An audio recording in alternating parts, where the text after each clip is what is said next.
Sponsored by The Uniform Source, coastal leader for all your uniform needs on ESPN Radio. Welcome into Second Down right here on ESPN Radio. Christian Gokel alongside Cam Urshery. Glad to have y'all hanging out on this Thursday afternoon. Going to hear from Savannah State Tigers head football coach Sean Quinn coming up in the next segment, as we do every week, breaking down Savannah State's 8-2 regular season finale. Cam, did you see what was happening up there? Yeah, my Tigers look good, man. No, but did you see what was happening like on the field in terms of weather and precipitation? Oh yeah, I saw that. I heard the turf came up off the ground. It was bad. It was like a monsoon. I know old Andrew Goldstein from WSAV was showing us pictures from upside the press box there at Ted Wright, and it was just, you look down, it looked like you could do like a gainer off the press box into the pool. It was wild. So they ended up moving that one over to Memorial Stadium and starting the game at 9:30. And I think it was supposed to be a 5 o'clock kickoff. Yeah. 9:30 game at night. College football. They're playing like they're on the West Coast. So yeah. So again, we'll catch up with Sean Quinn coming up here in a little bit. Going to talk some Georgia football as well. And we got a surprise guest coming up at 2:35. But Cam, before we dive into anything, I do want to say thank you to all the veterans out there listening. I know this area of the country in particular, so many bases in and around South Georgia, a lot of very proud veterans, a lot of really proud active duty members of the military. So I do want to say thank you to everyone out there listening. We wouldn't be able to do this without y'all and Cam at all. It's always just crazy to me to think when you break it down, right? I always say the say it out loud theory. We say a lot of things, but I like to say it out loud. These people signed their name on a dotted line for where it said, listen, everything's going sideways. There's something we need you to go do that not a lot of people will go do. And they're like, yeah, send me. That's fine. Cool. I'm here for it. So I want to say thank you to all the vets out there listening today. Is for you. Enjoy all of your free food. Enjoy all of the deals. You absolutely deserve it. I know we miss him every day, but Cody Queen, he's probably eating. Oh, eating God, good. I hope so. I hope he's going to Applebee's and Chili's and all the places with the free food. I hope he started his day at IHOP. So, Cody, if you're listening, take advantage of all of your free food because Lord knows you deserve it. But, Cam, I woke up this morning and I went on with Eric Kane up in Tennessee on his show, and I get this weird feeling in my stomach about Georgia, Tennessee. Oh, and I feel like I do this. I feel like I do this every week, especially the closer we get to the games. But I have a weird feeling in my stomach about this game. Did you see the Arian Smith news? Some breaking news just before we came on the air. Arian Smith, it appears, has suffered a broken leg. Reports coming out that it's a lower body injury, but some Georgia beat reporters indicating that it is a broken leg. So Georgia could be without Arian Smith for the remainder of the season.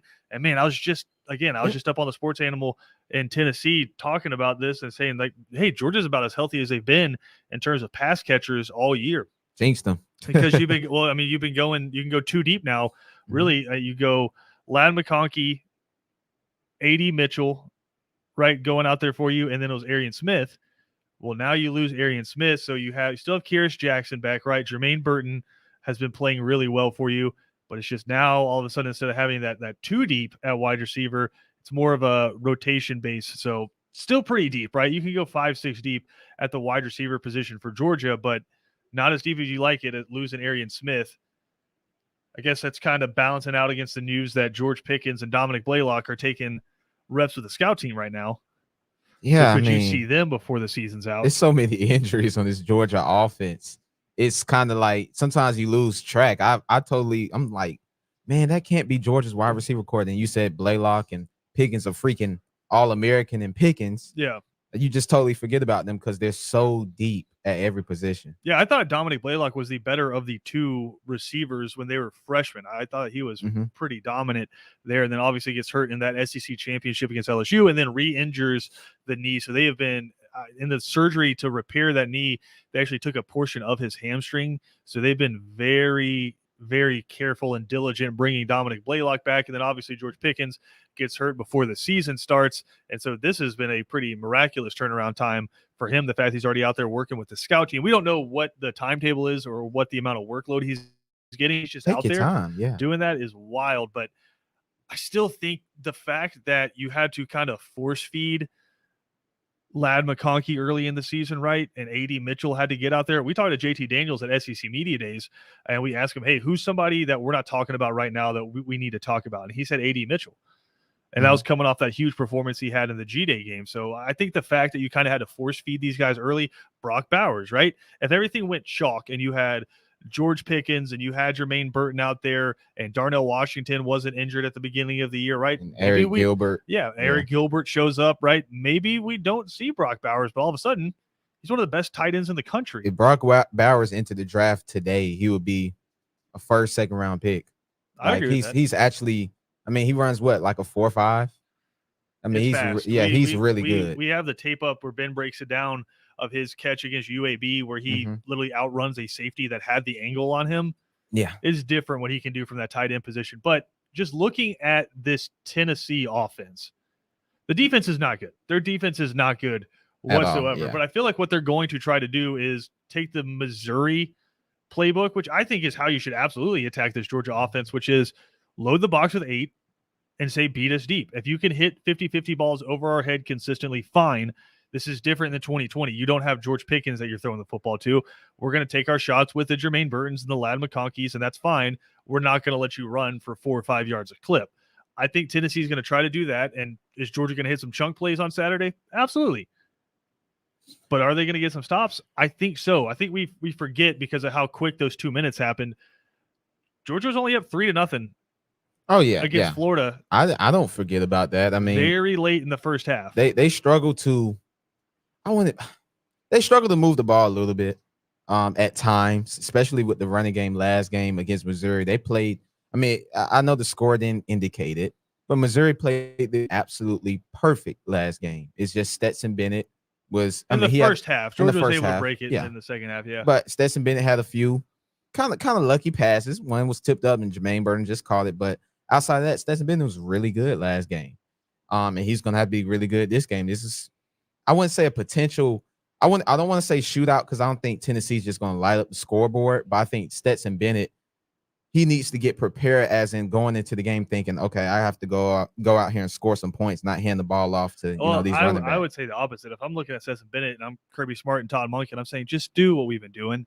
Don't try to force it. No, don't force it now. Like with this defense, sometimes it's the best option just to go 3 and out and punt, right? You flip the field position and you get the ball back and all of a sudden you've gained 20 yards. Like it's just, don't force anything because the way, or I guess the recipe for Tennessee to win this football game is outpace you in the turnover battle, right? If they can outpace you, because they kind of feel like Golden State, right? At least on offense, right? Where it's just 2 scores, that doesn't feel like enough against that offense, right? They can score really quick. And we have not seen a team that's tried to stretch Georgia vertically all year. I think it'll be a good test, though. Like, we know Tennessee is not of the elites, but the thing is, you kind of get a test to feel like, okay, you're going against a high-tempo offense. You can kind of see what that looks like a little bit before. No, you're going to see highest tempo offense. Kirby Smart came out and said that for the past 3 weeks that they have been practicing for this offense. I think it's me personally, I think it's going to be a great test for Georgia. I believe Georgia will win the game, and they probably will cover, but it's a great test before you play Bama. You get to see kind of like a high tempo offense that I don't think you've seen that this year. I don't think you've experienced that at all this year. So it's good. And Hendon Hooker he looks like a pro quarterback to me personally. 21 touchdowns, 2 picks. I'm not saying a first and second round pick, but he looks like a pro quarterback. He's definitely got the body type for it, and dude can absolutely. It's going to be a really fun matchup that comes up on Saturday on 3:30 on CBS or right here on ESPN Radio in Savannah and in Hilton Head. You can catch that game again. Kickoff set for 3:30. We got to take a quick break here. As I said, we will catch up next with the head football coach from the Savannah State Tigers, Sean Quinn. And then a little bit later in the show, another special guest as well. This is Second Down right here on ESPN Radio.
Welcome back to Second Down right here on ESPN Radio. Christian Gokel alongside Cam Urshery.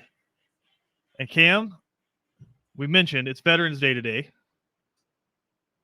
Big thank you to all those out there who have served and deservedly enjoying retirement. I don't think anybody is enjoying retirement as much as our next guest. Correct me if I'm wrong here. Joining us here on Second Down, retired Army Staff Sergeant Cody James Queen. What's up? Yeah, no, you're right on that. Yep. See, I got your pertinence down. You used to hear this voice every single day on ESPN Radio. Now he is deservedly so enjoying retirement. You just got done hunting in the woods? No, we're going through the woods right now. We're in North Carolina. I'm with my other veteran buddy, Ethan, and my brother and my son, Colton. We're going to go out there. We're going to try to snag a deer. Ethan, for those of you listening at home, just imagine Gimli, but like 6'2". And yeah, that's Ethan. But Ethan, I don't know if he has the filter for us to put him on the radio. So we're just going to stick with Cody right now, which it's dangerous when Cody is the safer of the two options to bring on the radio. But we're going to trust Cody here. Cody, I could wax nostalgic about your service record, which quickly for those of the people out there who don't know, tell them a little bit about what you used to do. I was a combat engineer in the Army, which is like a sapper, if anybody knows that. Went there, I cleared out IEDs, did 2 deployments, Iraq and then Afghanistan. That was my whole job, was to look for IEDs. And maybe in like back in the day, like World War II, what we used to do was clear minefields and all that stuff. But that was my job. I was a combat engineer, yeah. And Cody, Cam successfully blew up IEDs, just sometimes not at the moment he wanted to. Sometimes unsuccessfully. Just not at the right times for Cody, but just so many fun stories that Cody shared with me over the years. But Cody, the reason I brought you on today is Veterans Day, and like literally every channel you look is Band of Brothers, right? They're just running through those marathons. I need to know Cody Queen, and you can use Ethan for help here if he disagrees. Cody Queen's top 5 war movies of all time. Top 5 war movies of all time. Let's go number 5. I'm gonna have to go We Were Soldiers. That's a good one. Mel Gibson. A lot of Mel Gibson in this one. I feel like Cody, you chose that one not necessarily for Mel Gibson, but more so for the gunny in that one. Well, more because I was in that unit. So there you go. Prepare to defend yourselves. And then number 4, another Mel Gibson one was The Patriot. All right. Using that tomahawk sick. Number 3 is actually not a movie; it's a series called Band of Brothers. All right. A specific one is the Bastogne episode is the best one in that one. You have said before, because you like obviously we watch a lot of war movies. Ben jokes that like watching John Wick with you is like watching sports with anyone else. But you like John Wick? Oh yeah, Cody gets hyped. Oh yeah, Cody gets hyped watching John Wick. Yeah. I love John Wick. But Cody has said before that the Bastogne episode of Band of Brothers, which for those of you who've seen the show, the episode where they're in the snow in the woods, you said that's about as real as it got for you in terms of flaring up some memories. Oh yeah, no, for real. That's Band of Brothers is a great job, very realistic, very awesome, and it definitely sparks a thing or two in you, So yeah, no, that's like the best episode ever. All right, so that was 3. What's number 2? Number 2 is Saving Private Ryan, dude. Gotcha. Saving Private Ryan for Cody. I think that's a number 1 on a lot of people's boards. What's number 1 for you? Fury, really? Fury. I was in a tank division in Iraq, and we rolled around in track vehicles all the time. And the camaraderie that you have inside of the track and everything is just like that. So yeah, it was very accurate. Does Ethan have any that he feels like should be on there? Ethan, do you have any that you think should be on the list? Platoon's a good one. Good one. Yeah, that's a good one. Usually the guys who had served in Vietnam will say that Platoon's up there. I'm going to throw some at you that are on the top 10 list for IMDb of all time, and you let me know what you think. 1917. Okay. Not a fan? No, I'm not a big fan. All right, what about Dunkirk? Dunkirk, yeah, Dunkirk was a good one, yeah. I think Dunkirk more than anything, just like the audio and that was wild. I need to watch It's that just a one. lot of running away. I don't know how that's like. All right, what about Full Metal Jacket? Full Metal Jacket's a good one. Once you get past like the basic training thing, it gets better, you know. Like, but I think that's like a lot of people's favorite. yeah, it's a lot of people's main favorite. It's like very like nostalgic and we call it like almost like a cult following. You know? Yeah. All right, what about Thin Red Line? You know, I've never seen that one. Yeah, That's fair. I am guilty on the Thin Red Line. All right, so this one's always like number 1 or number 2 on a lot of these lists, and you have, I think, I'll say, interesting opinion about it. It won an Academy Award. The Hurt Locker. Oh my god, wow, it's the lamest movie, The Hurt Locker. It's the lamest. I got another combat engineer right next to me who used to deal with IEDs. That's the most unrealistic movie I've ever seen in my life. Why is it unrealistic? Tell me. Because you just can't walk off the base. Just because you're an EOD tech, you can't just go wander around everywhere and do whatever you want. And no one's freaking straight up like running back and with a freaking bomb in their hand and stuff like that. Like he would have died. Yeah, he would have died. That's what Ethan's saying. He would have died in every single one of those situations. So that is a horrible movie. All right, Cody Queen breaking down the top war movies of all time for us here on ESPN Radio. We've had some people text in, Cody. They said 13 hours. They're surprised 13 hours didn't make your list. 13 hours has realistic firefights. I do give it that. 13 hours Spot on, yeah. does not make Cody Queen's list. And there was another one. I'm trying to pull it up. Hold on. Oh, Inglourious Bastards. Yeah, that's more of like a pop culture kind of thing. All right. Cody Queen breaking it down for us here. Well, Cody, you knew we were going to call you today, even if you were headed out to the woods. We appreciate everything you did, and thank you for always allowing us to use you for your stories. Hey, thank you guys. Jeffrey Epstein didn't kill himself. Cody Queen joining us on Second Down. We got more to come here on ESPN Radio after this.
Second Down on ESPN Radio is presented to you by the Uniform Source. Christian Gokel alongside Cam Urshery here. Had another person write in here, Cam, talking about the greatest war movies of all time. Cody Queen, former member of our show and former staff sergeant in the U.S. Army, joined us in the last segment, broke down his top 5. Black Hawk Down, sent in to us by Mario on Twitter there. Mhm. How many of those movies that we listed out, Cam, had you seen? Probably none of them. I know Dunkirk is a movie I did want to see though, which I might end up watching tonight. Like I would it not. sounds like If you're looking for a interesting. Veterans Day movie to watch, I would not watch Dunkirk. Why not? I mean, it's a interesting movie, Mm-hmm. but there's so many better options. Like if you haven't seen Patriot, you should watch Patriot. There's so many movies I haven't seen. I stick. I mean, as you know, I stick to one category like Marvel, DC, comic book movie. I stick to one category. Does but Captain America count as a war movie? heck no. I know better than that. That's like saying Infinity War and Endgames count as a war movie. No, it doesn't. Captain America would be the close you get, especially the first one when he goes to war.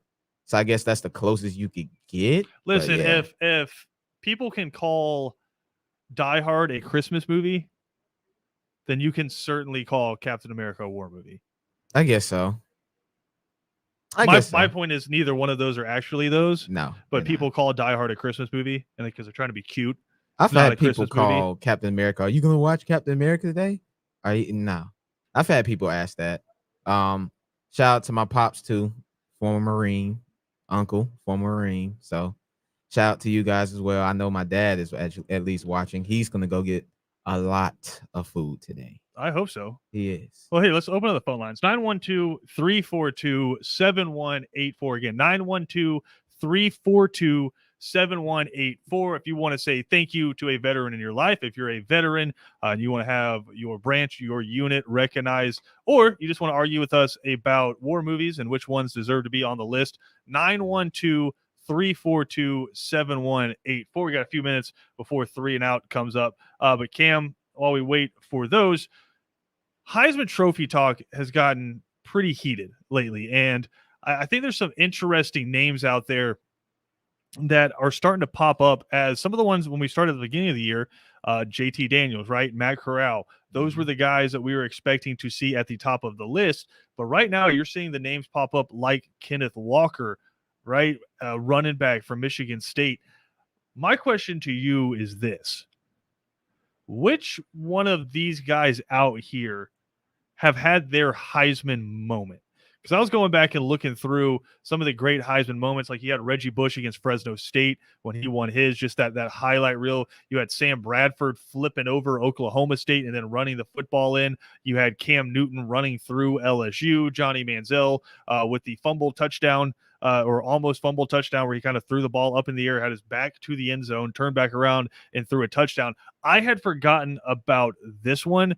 Troy Smith. Do you remember Troy Smith? Ohio State, yeah. Yep. Number 10. Those Used to love Ohio State Troy Michigan Smith. games were lit because you had God, why am I forgetting his name now? Chad Henne, thank you, Mm-hmm. and Hart, the running back, and then you had Beanie Wells there at Ohio State for a little while. You had our boy Troy Smith, but Troy Smith's Heisman moment where he I used to love Troy Smith. against Penn State. And I'm kind of glad PJ's on the show right now. I know Mario's listening. Against Penn State, he kind of boots out to the right. There's a defensive end there, spins back around, and just no-look whips a ball 60 yards on a rope down the middle of the field for a touchdown. So, like, there's different guys who have had their Heisman moment. I think Lamar Jackson had, like, 2. He had so many moments, but I think he had 2 Heisman moments, right? Yeah. I think spinning into the end zone against Florida State when they just absolutely boat raced them. But also, I think the week before that, they played against Syracuse, and that's when he hurdled a guy in the Carrier Dome for a touchdown, and then that set up the top 10 matchup against Florida State the next week.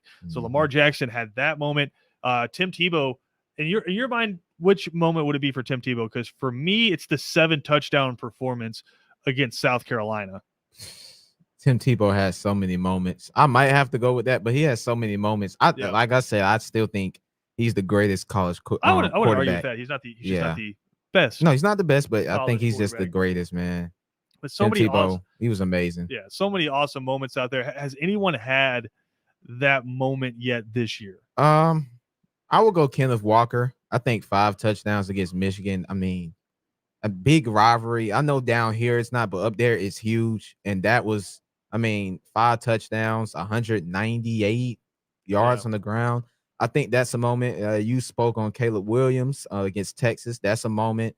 And I think there's some guys that can make some run for the Heisman race. I mean, you have CJ Stroud. They have 3 straight ranked opponents: Purdue, Michigan State, and Michigan. He has his moment. And Bryce Young, you got the Iron Bowl. So there's still some guys that have time for their moments, but those are my 2 guys right now. You know what's funny is if you look on the 2021 Heisman Trophy odds on VegasInsider.com, they list out, it looks like, the top 15 here, and there's 2 Georgia players listed that you can bet on right now. Could you care to guess who the 2 are? Jordan Davis and Kobe Dean. Jordan Davis and Stetson Bennett. Wow. Bennett. I knew Jordan Davis. Here's Stetson Bennett. Okay. Here's where this comes down to me. Stetson Bennett, it seems far-fetched, but I think he does will have a Heisman opportunity coming up. Oh yeah, definitely against Alabama. And listen, I know Alabama still has to beat Auburn. I want to say he's already. I'm not gonna say he's had a Heisman moment because they've blown people out, but he's had games where it's like, okay, you could put him on the Heisman watch, like Auburn. Well, apparently he is. Arkansas. I mean, but if Stetson Bennett goes out there, which I believe in order to beat Bama, you have to actually throw the ball, and he throws 3-4 touchdowns, you might see him in New York. I don't know. He has odds, but he is also behind 8 other quarterbacks in terms of the Heisman Trophy odds, but none of them play for the number 1 team in the country. Care to share at least 4 of those 8 outside of Bryce. He's behind Cade McNamara for Michigan. He's behind Desmond Ridder. He's behind Sam Hartman for Wake Forest, Kenny Pickett at Pitt, Caleb Williams at Oklahoma, CJ Stroud at Ohio State, Matt Corral at Ole Miss, and Bryce Young is your Heisman favorite right now at plus 185 from Alabama. And listen, I was arguing with somebody on Twitter. I don't even know if I'm arguing. I was going back and forth with somebody on Twitter earlier this week where I said, listen, Caleb Williams has probably been the best quarterback in the country since he came in. And they were like, no, come on, man. When has Bryce Young had a bad game? He hasn't. Caleb Williams has just been better. And he, out of all of them, has had his moment. What's the biggest win for Alabama this year? Damn. Sadly to say, but probably Ole Miss. Is it Ole Miss? Yeah. He didn't have the best game in that game. Brian Robinson, his running back, had the best game in that game. I will say about Caleb Williams, though, he has some games to play. He still has Iowa State. He has Baylor this week. In Stillwater against Oklahoma State. Iowa State between them. And then, Iowa State. And then you might play Baylor, Oklahoma State again. In the Big 12. So he has, he has more opportunity. He already has his moment. He has 4 opportunities. Bryce Young, I think, probably has the most moments coming up ahead of him, and I think he'll have a chance, right? Like he kind of squandered one because they just looked super okay against Alabama, and he got sacked a few times. I still think he went for over 300 yards in that game, but he has the Iron Bowl coming up. Arkansas, I think. They do have Arkansas still on the schedule, but I think the Iron Bowl is always a signature marquee game, right? You have the Iron Bowl coming up, and then if he can beat Georgia, I think that pretty much locks it up for Bryce Young. Yeah, because he's been so efficient with passing the ball. He doesn't turn over the ball much, and he has a high clip of touchdowns. And, I mean, if he's able to pull off, I think he'll pull off Auburn. But if he could pull off beating Georgia, a team that hasn't given up 13 points at all, more than 13 points this season, and he gives them 27, 30, he should win the Heisman after that. He deserves it after that one, but time will tell. I think Caleb Williams has a shot, though. It's right. Yeah, I think Caleb Williams absolutely has a shot. And looking at QBR, because it's such a different statistic, right, where you have quarterback ratings where Stetson Bennett's near the top. But if you look at total QBR, which is ESPN's metric that measures quarterbacks, and it takes a lot of things like the efficiency per play, the number of plays that you've been in, the amount of sacks that you take, right? It takes all that into effect. CJ Stroud is actually the number 1 in terms of ESPN's total QBR, with Bryce Young number 2 and Kenny Pickett from Pitt number 3. You have to keep scrolling way down before you find a Stetson Bennett. So I don't think he really stands a chance, but I did find that funny that you look on VegasInsider.com right now at the Heisman odds, and you can put money on one Stetson Bennett the 4th. Yeah, it's perks of being the quarterback for the #1 team in the country, but I would like to see big old Jordan Davis get a little shot, but they don't show love. He's got better odds right now than Stetson Bennett. If Chase Young didn't win it, Jordan Davis ain't winning. You can get Jordan Davis at plus 8,000 right now. He would have to go out and get like 6-7 sacks this week. Put $10 down on that bad boy, Cam. If he wins, nah, collecting a cool $80K. I do need to put. Never mind. I'm not going to say that over the airway. Well, that's probably a good choice. We had Cody on in the last segment. We don't need two of those in one show. We got a big show coming up today for you, though, on 3 and Out. The guy's going to be joined by Eric Kane from the Sports Animal in Tennessee, breaking down this matchup coming up. Also, Corey McCartney, author of Tales from the Atlanta Braves Dugout, going to join the guys to discuss just that monumental win that took place just over a week ago. Still just riding that wave of joy, Cam, from that Braves championship. Also going to break down the news of the day. Cam Newton has re-signed with the Carolina Panthers after Sam Darnold goes on the IR. You'll get a chance to hear our interview with Clay Helton again as well. All that coming up right here on ESPN Radio. If you missed any portion of our show today, you can check us out, as always, on Spotify, SoundCloud, Apple Podcasts, or ESPNCoastal.com. Got some high school football coming up for you tomorrow in Savannah. We will have Benedictine against Thomas County Central. That kicking off at 7:30. All of that on ESPN Radio.